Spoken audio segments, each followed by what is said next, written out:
우리 옆에 분들과 함께 앉으셔서 인사 한번 나누겠습니다. 아름다운 교회라면 당신은 사형감입니다. 예, 오랜만에 이 인사를 한번 해봤습니다. 아름다운 교회라면 당신은 사형감입니다. 네, 오늘 저와 여러분들이 함께 나눌 말씀, 우리 읽었던 말씀의 제목은 예수님의 뜻에 순종이 안 될 때라고 하는 제목으로 말씀 나누려고 합니다. 예수님의 뜻에 순종이 안 될 때, 곤란한 때죠. 우린 지난 시간에 사도 바울이 다메섹으로 예수 믿는 사람을 잡으러 오는 그 길에서 특별히 예수 그리스도를 만난 그 구원의 일들을 배웠습니다. 그가 예수 믿는 사람들을 잡으러 오다가 예수님을 만난 것입니다. 그의 시력을 잠시 잃을 정도로 강력한 빛을 보았습니다. 그리고 예수님의 음성을 들었습니다. 이 사건이 사울이 사도 바울로 변하게 되는 인생의 전환점이 되는 순간이었습니다. 살기등등하게 예수 믿는 사람을 잡아서 굴비 엮듯이 데려가려고 하던 그 사울이었습니다. 그런데 이제 그가 눈이 멀게 됨으로 인해서 남의 손에 잡혀서 다메섹이라고 하는 그 성 안으로 들어가게 된 것입니다. 예수 믿는 사람들을 잡겠다고 굳게 결심했던 그 손은 이제 남이 잡아주지 않으면 어디가 벽이고 어디가 돌뿌리인지 모르는 그런 장님이 된 것입니다. 사울의 상황이 이럴 때에 예수님께서 또 한 사람에게 나타나셨습니다. 그는 다메섹에 살고 있는 아나니아라고 하는 사람이었습니다. 성경에는요, 이 아나니아라고 하는 이름의 사람이 3명 등장합니다. 우리가 5장에서 보았던 그 땅을 팔고 헌금 일부를 숨겼던 그 아나니아, 그는 이미 죽었습니다. 그리고 22장에 나타나는 대제사장의 이름 아나니아가 있습니다. 그리고 이제 오늘 다메섹에 살고 있는 그 아나니아, 이렇게 3명이 나타나는 것입니다. 왜 이렇게 아나니아라고 하는 이름이 많을까요? 이름의 의미가 좋기 때문입니다. 그 이름의 뜻은요, 하나님은 은혜로우시다 라고 하는 뜻입니다. 하나님은 은혜로우시다. 이것이 아나니아의 그 이름의 뜻입니다. 정말 좋은 이름이죠. 성경은 특별히 이 다메섹에 살고 있는 아나니아를 무엇이라고 표현하고 있냐면 예수님의 제자다라고 그렇게 기록하고 있습니다. 아마도 그는 다메섹에 살고 있었던 많은 예수 믿는 사람들 가운데 가장 대표적인 사람이었던 것 같습니다. 그에게 주님이 나타나서 말씀을 하시는 것입니다. 우리 11절 말씀 한번 보겠습니다. 주께서 이르시되 일어나 직가라 하는 거리로 가서, 그 거리가 아마 생긴 모양이 구불구불하지 않고요, 스트릿 이렇게 영어로 기록한 걸 보니까 아주 그냥 곧장 나와 있는 그런 거리인 것 같습니다. 그 거리에 누가 살고 있냐면 유다라고 하는 사람이 있는데 그 집에 지금 다소 사람 사울이라 하는 사람을 찾으라. 그가 지금 기도하는 중이다라고 성경에 말하고 있습니다. 그리고 그를 만나거든 12절에 그가 아나니아라고 하는 사람이 들어와서 자기에게 안수하여 다시 보게 되는 것을 예언으로 인해서, 예수님의 예언으로 인해서 보게 보았느니라 라고 이제 예수님이 말씀하셨다라고 하는 것이죠. 예수님은 이 아나니아를 보내서 사울을 회복시키려고 했습니다. 이미 사울에게 예수님의 그 계획을 다 말씀하셨습니다. 신실한 제자인 아나니아 입장에서 보면 주님의 명령이니까 알았습니다 하고 가면 됩니다. 그러면 제가 오늘 특별히 더 많은 설교를 할 필요가 없는 것입니다. 그렇게 그냥 가면 되는 것이죠. 그런데 그 걸음이 그렇게 쉽지 않았을 것이다 라고 하는 것입니다. 문제는 바로 여기에 있습니다. 왜냐하면 사울이라고 하는 그 사람을 아나니아도 얼굴은 못 봤지만 이름을 이미 익히 들어 알고 있기 때문입니다. 그래서 13절에 그리고 14절에 이 아나니아가 예수님에게 이야기합니다. 우리 13절 14절 함께 읽을까요? 아나니아가 대답하되 주여 이 사람에 대하여 내가 여러 사람에게 듣사온즉 그가 예루살렘에서 주의 성도에게 적지 않은 해를 끼쳤다 하더니 여기서도 주의 이름을 부르는 모든 사람을 결박할 권한을 대제사장들에게서 받았나이다 하거늘. 예, 지금 아나니아가 예수님의 명령에 말대꾸를 하는 것입니다.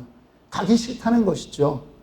그는 사울이 이미 대제사장들의 그 체포 명령을 받고 이곳으로 오고 있었다라는 것을 알았습니다. 만약 사울이 지금 예수님을 안 만나고 정상적으로 왔다면 아마 스데반처럼 가장 먼저 죽음을 당했을 사람이 이 아나니아였을 것입니다. 다행히 그 일이 발생하지 않았기 때문에 지금 그가 예수님과 대화를 할 수 있었던 것이죠. 이 다메섹에서 살고 있었던, 그리고 예수를 신실히 믿고 있는 이 아나니아로서는요, 예수님의 이 명령, 가서 사울을 만나라라고 하는 이 말이 그렇게 쉽게 순종할 수 없었던 것입니다. 사울이 이미 자기들과 함께 예수를 믿었던 그 예루살렘의 스데반, 그를 잡아 죽이지 않았습니까? 그 스데반이 죽는데 증인으로 섰습니다. 그리고 집집마다 달려들어가서 많은 사람을 잡아들이는 그러한 일들을 했다라고 하는 것입니다. 저는 이 아나니아의 이 머뭇거림이 비록 물리적인 시간으로는 얼마 걸리지 않았을지 모르겠지만 그의 심리적인 고민의 시간은 정말 길었을 것이라고 생각하는 것입니다. 아나니아만 그랬던 것은 아닌 것 같습니다. 나중에 3년 뒤에 바울이 다시 예루살렘에 와서 제자들과 함께 교제를 하고 싶어 했는데 그때도 3년이 지난 그때도 제자들조차 이 바울과 사귀려고 하는 것은 쉽지 않았다라고 하는 것이죠. 안 만나려고 했다는 것입니다. 그래서 바나바라고 하는 사람이 이제 이 바울을 인도해서 베드로와 야고보를 만나게 했던 것이죠.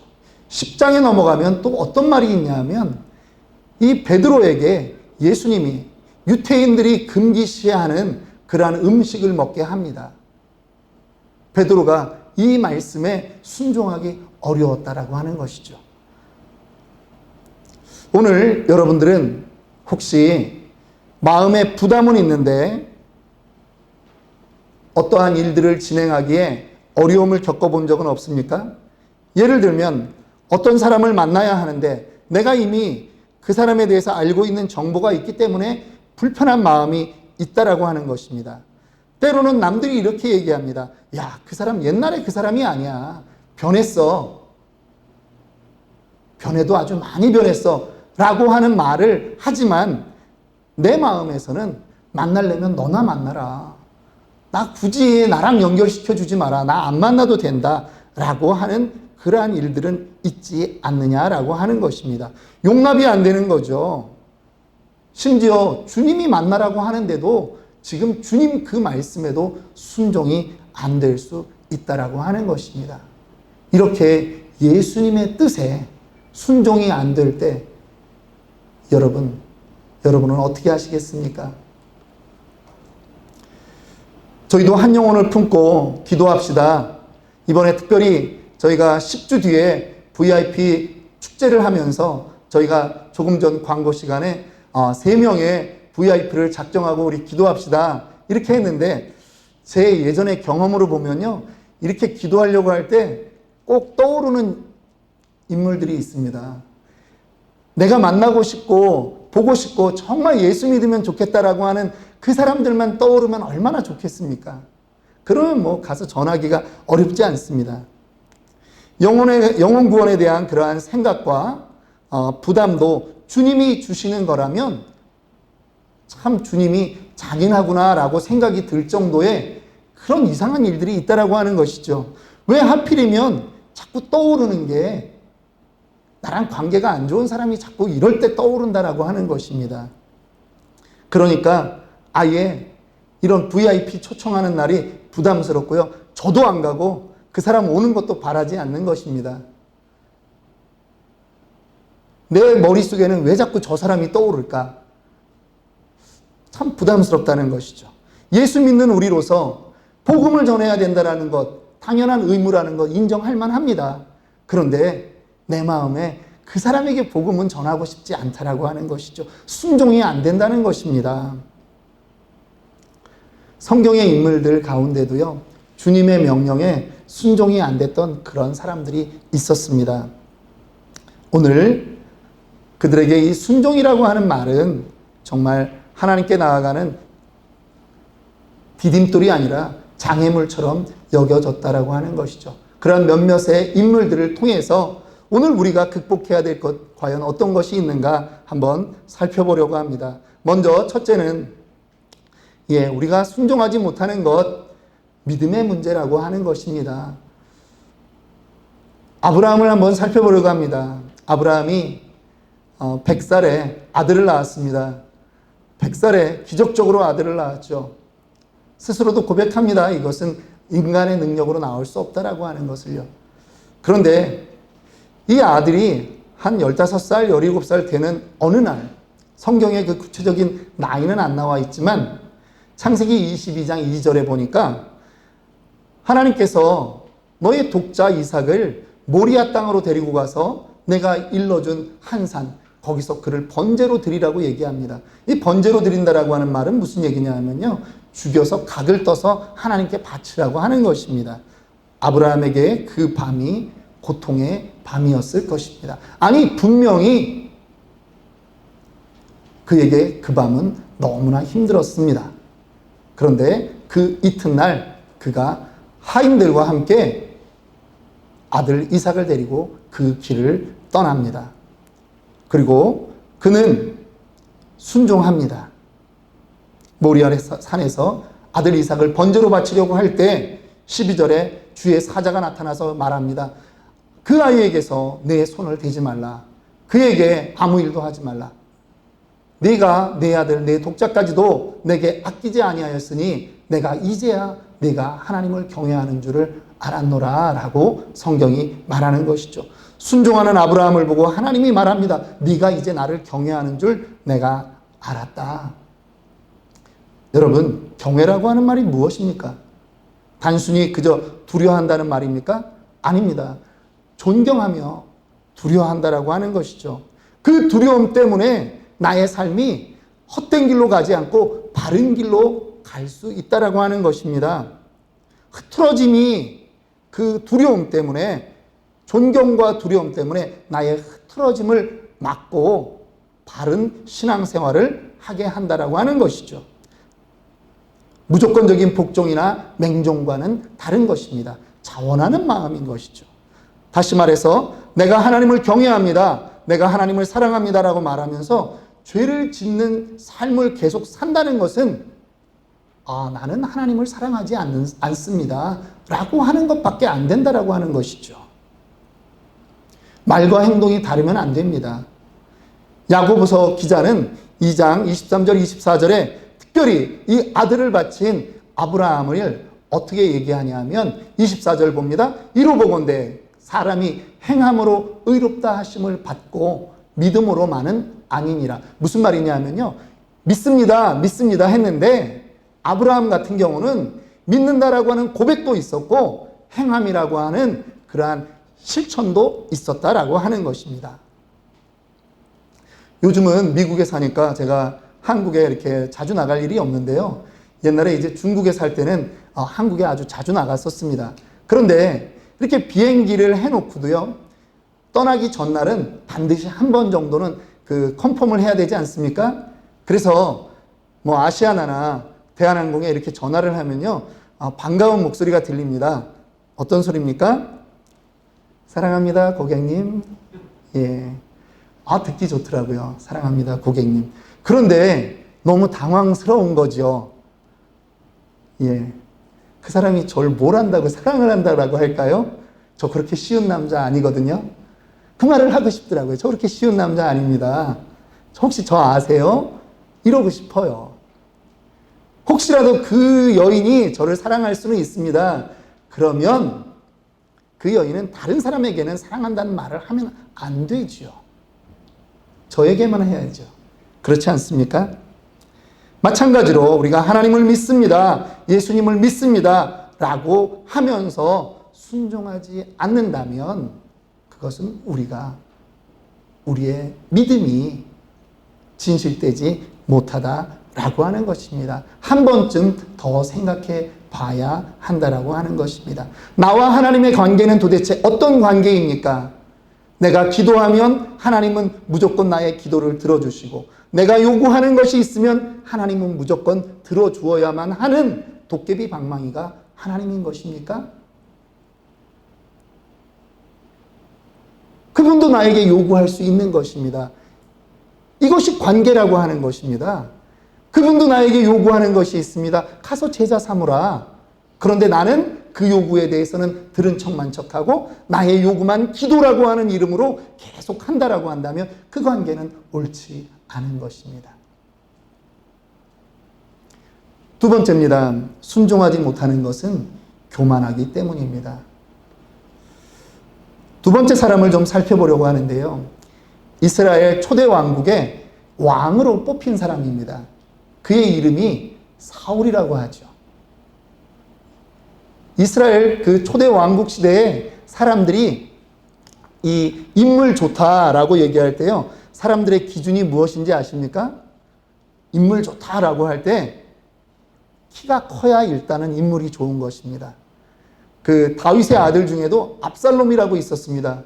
압살롬은 다른 사람들보다 키가 머리 하나 더 있다고 성경은 기록합니다. 그런 사람을 인물 좋다라고 얘기했습니다. 그런데 특별히 이 사울에 대해서는요, 하나님이 더 말씀합니다. 그는 겸손했다라고 얘기합니다. 실제로 사무엘이 사울을 왕으로 세울 때 기름을 부어야 되거든요, 머리에. 왕이나 선지자, 제사장에게는 기름 붓는 관습이 있었는데 그는 사무엘이 찾아갔을 때 저 뒤로 숨었다라고 하는 것입니다. 그는 그만큼 겸손했습니다. 그런데 이제 그가 왕이 되었습니다. 어느 날 하나님이 사무엘을 통해서 사울에게 명령합니다. 저 아말렉 집단을, 아말렉 족속을 완전히 진멸해라. 왜 진멸해야 되느냐? 사무엘상 15장 2절 그리고 그 다음 절에 말씀합니다. 저 아말렉이 이스라엘에게 행한 일, 곧 애굽에서 나올 때 길에서 대적한 일로 내가 그들을 벌하노니, 무슨 얘기냐면요, 몇백 년 전에 모세 시대에 모세의 인도를 받고 이 이스라엘 백성들이 200만 이상 출애굽하지 않았습니까? 그런데 출애굽해서 광야를 지나갈 때 아말렉이 살고 있는 그 지역을 지나가게 되었다라고 하는 것이죠. 근데 아말렉이 길을 안 비켜준 것입니다. 그리고 오히려 이 오합지졸 같은 이 이스라엘을 향해서 군대를 이끌고 나와서 전쟁을 벌인 것입니다. 그래서 우리가 잘 알듯이 여호수아가 장정들을 데리고 나가서 르비딤 전투라고 하는 것을 하는 거죠. 그때 산 위에서 모세가 기도합니다. 두 손을 들고 기도합니다. 지쳐서 손이 내려가면 아말렉이 이기는 것이고요, 손이 올라가면 이스라엘이 이기고 있습니다. 그래서 아론과 훌이 옆에서 이 모세의 팔을 들고 함께 기도했던 그러한 장면을 여러분들은 전부 다 기억하실 겁니다. 그런데 지금 몇백 년 뒤에 하나님이 뒤끝 장렬하시는 것이죠. 옛날에 그 일을 잊을 수 없다라고 하는 것입니다. 내 백성을 괴롭혔던 그들을 다 진멸하는데 어느 정도냐 하면 남녀와 소아와 젖먹는 아이와 사람은 다 죽여야 되고요, 우양과 낙타와 나귀를 죽이라고 명령하시는 것입니다. 하나님이 완전히 씨를 말리는 지금 전쟁을 선포하신 것입니다.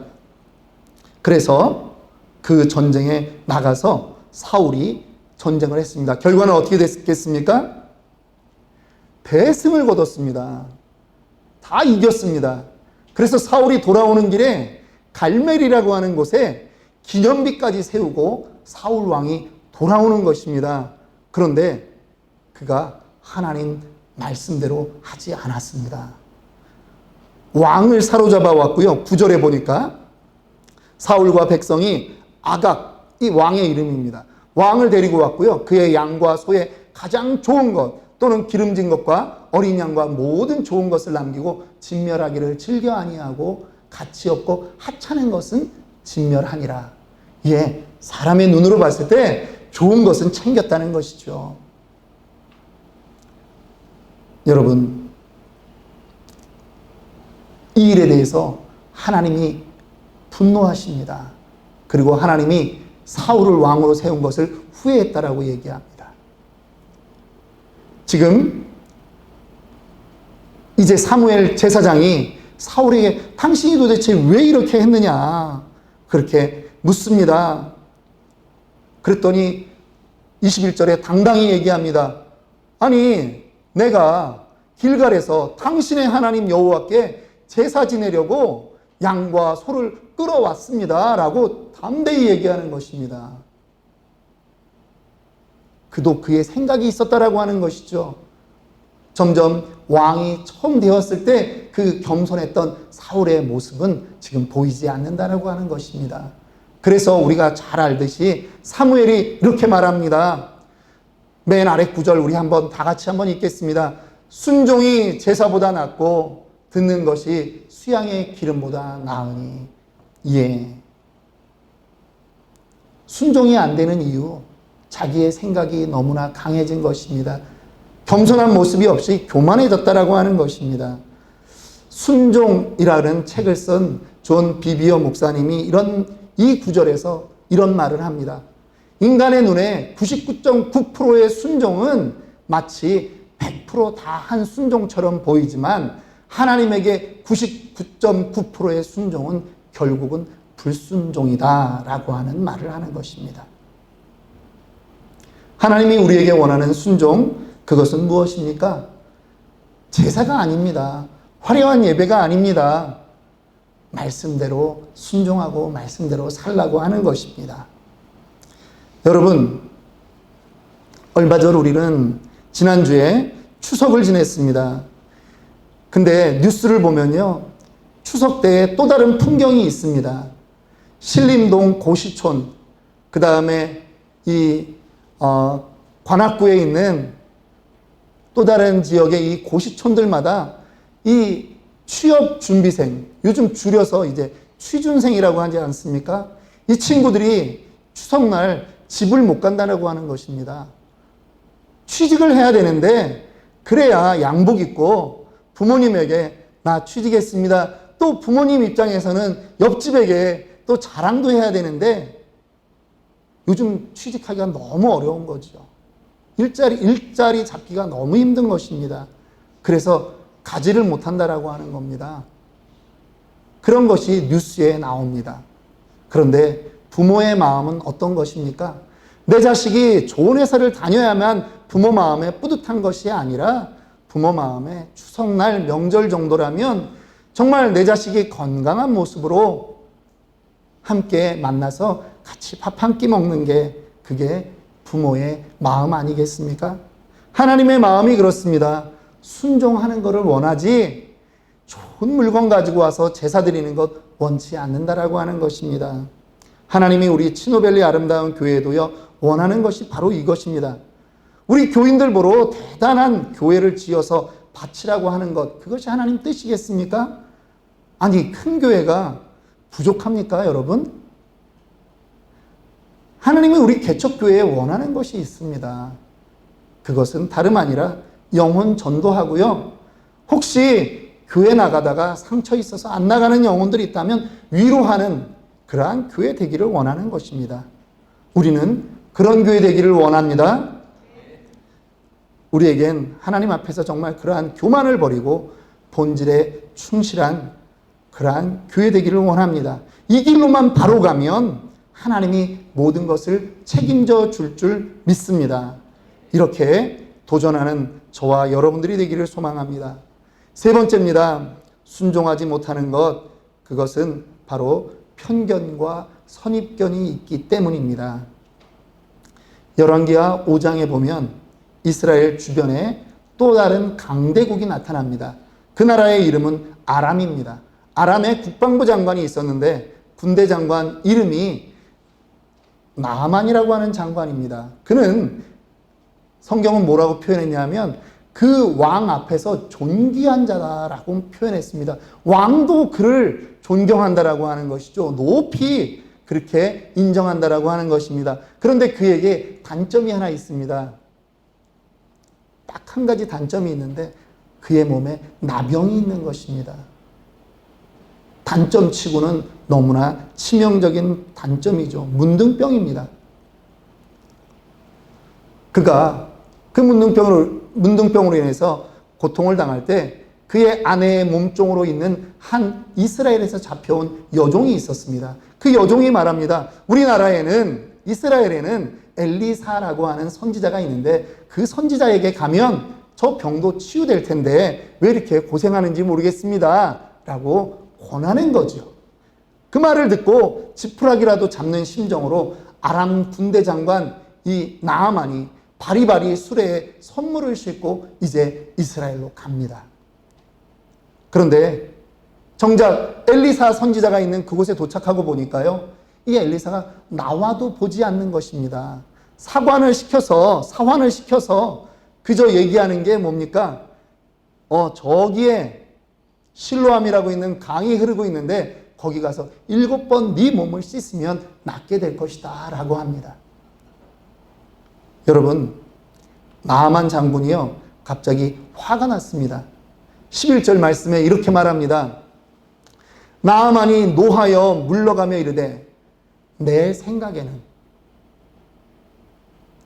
나아만 장군이 자기가 생각했다는 겁니다. 내 생각에는 그가 내게로 나와 서서 그의 하나님 여호와의 이름을 부르고 그의 손을 그 부위 위에 흔들어 나병을 고칠까 하였도다. 자, 그의 지금 생각이 먼저 있었던 거죠. 선지자라면 당연히 이렇게 해서 고쳐야 되지. 여러분들에게도 생각이 있지 않습니까? 목사라면 이래야 되지 않겠냐? 교회라면 이래야 되지 않겠냐? 라고 하는 여러분들 나름의 생각이 있지 않습니까? 누구나 그런 생각이 있을 수 있습니다. 최근에 본 유영만이라고 하는 한양대 교수의 그 책, 제목이 너무 재밌습니다. 생각지도 않은 생각지도라고 하는 책이 있는데 거기에는 이런 구절이 있습니다. 사람은 누구나 자기가 살아온 만큼의 나이만큼 2마리 개를 키우고 있다라고 하는 말이 그 책 앞부분에 나옵니다. 개를 키운답니다. 애완견, 그 개의 이름이 뭔지 아십니까? 2마리의 개. 편견과 선입견이라고 하는 개라고 하는 것이죠. 이 2마리의 개를 잡지 않으면 우리의 생각의 그 지경이 넓어질 수 없고 우리의 관계가 올바로 이루어질 수 없다라고 하는 것입니다. 생각하지 않고 살고 있는 사람은 없습니다. 그런데 그 나의 생각이 예수님의 생각과 충돌할 때가 있는 것이죠. 그때 어떻게 해야 하느냐? 편견을 잡아야 되고 선입견을 잡아야 한다라고 하는 것입니다. 그런 노력이 있어야지만 순종이 가능하다라고 하는 것이죠. 오늘 우리가 읽지 않은 본문입니다만 사울이 회심했다는 그 소문이 예루살렘에도 퍼졌습니다. 사울이 회심한 지 3년이나 지났습니다. 그런데 예루살렘에 있는 제자들은요 아직도 그를 만나기 꺼려한다라고 하는 것이죠.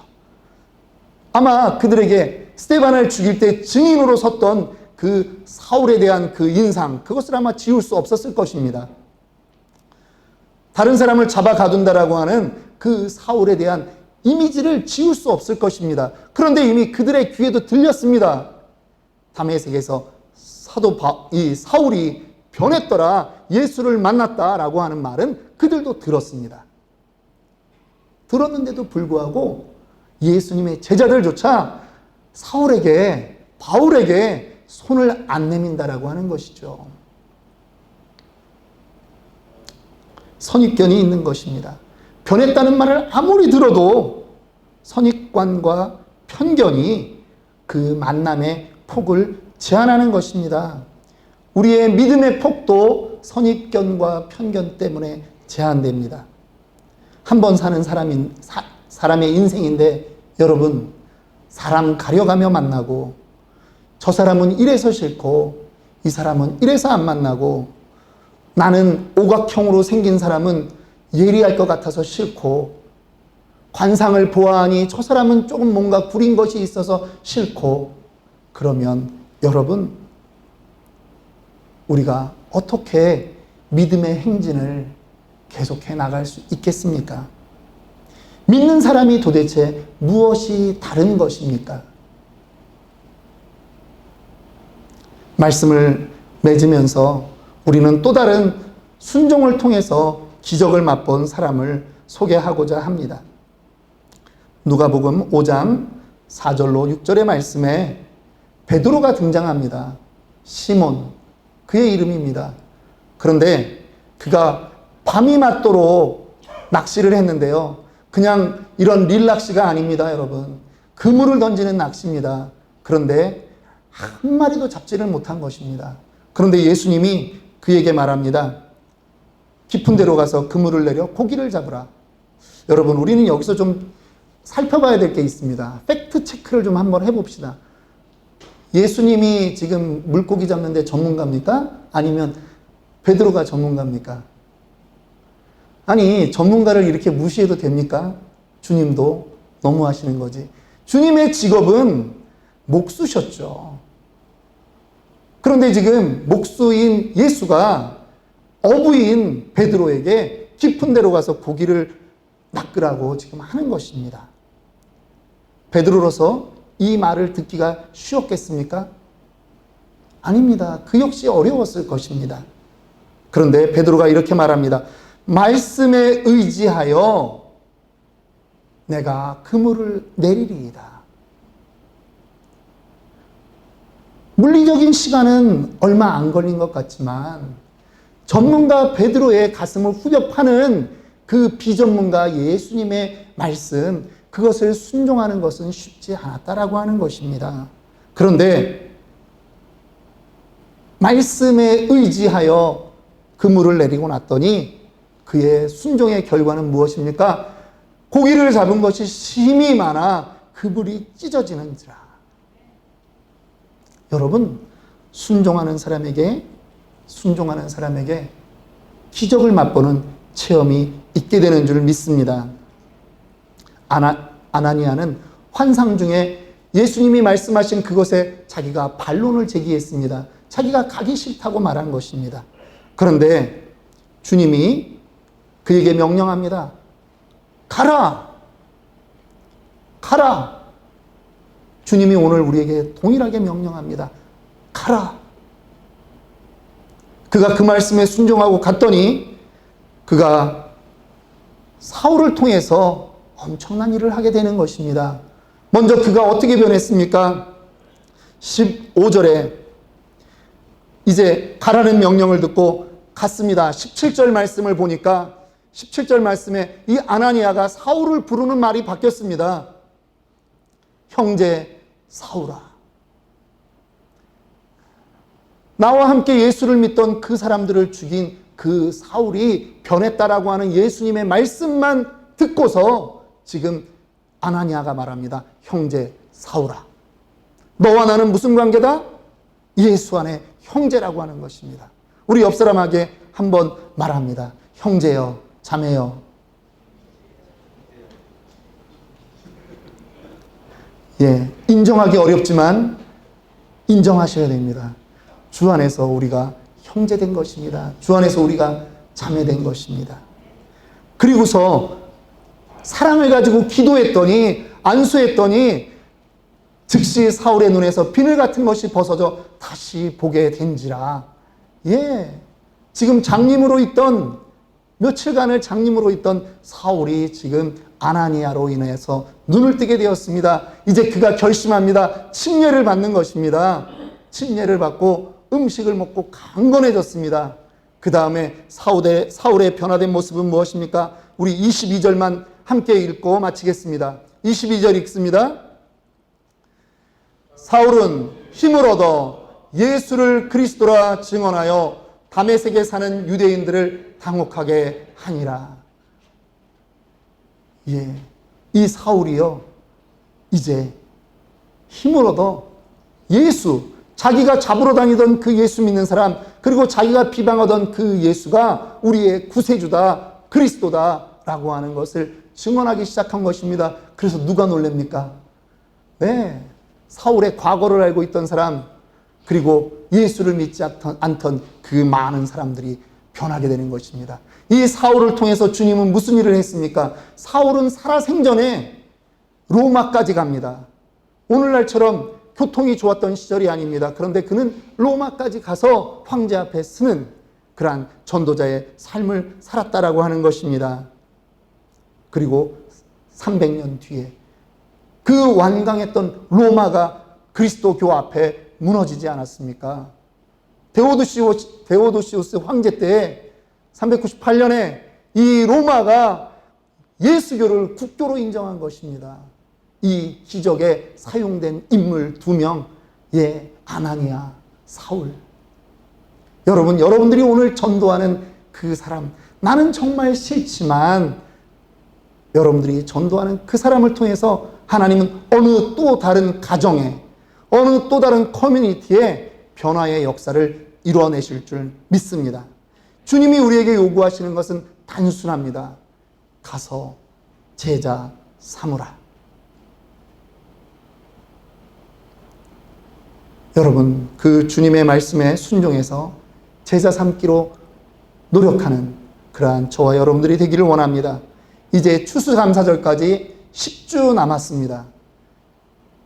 이 10주 동안 한번 우리의 자존심을 내려놓고, 우리의 교만을 내려놓고, 믿음의 지경을 한번 넓히고, 우리의 편견과 우리의 선입견을 한번 물리쳐 보시지 않겠습니까? 그래서 우리를 통해서 사울과 같은, 바울과 같은 그러한 인물이 나오는 그 길을 열어가는 그러한 저와 여러분의 순종의 길이 되기를 원합니다. 함께 기도하겠습니다.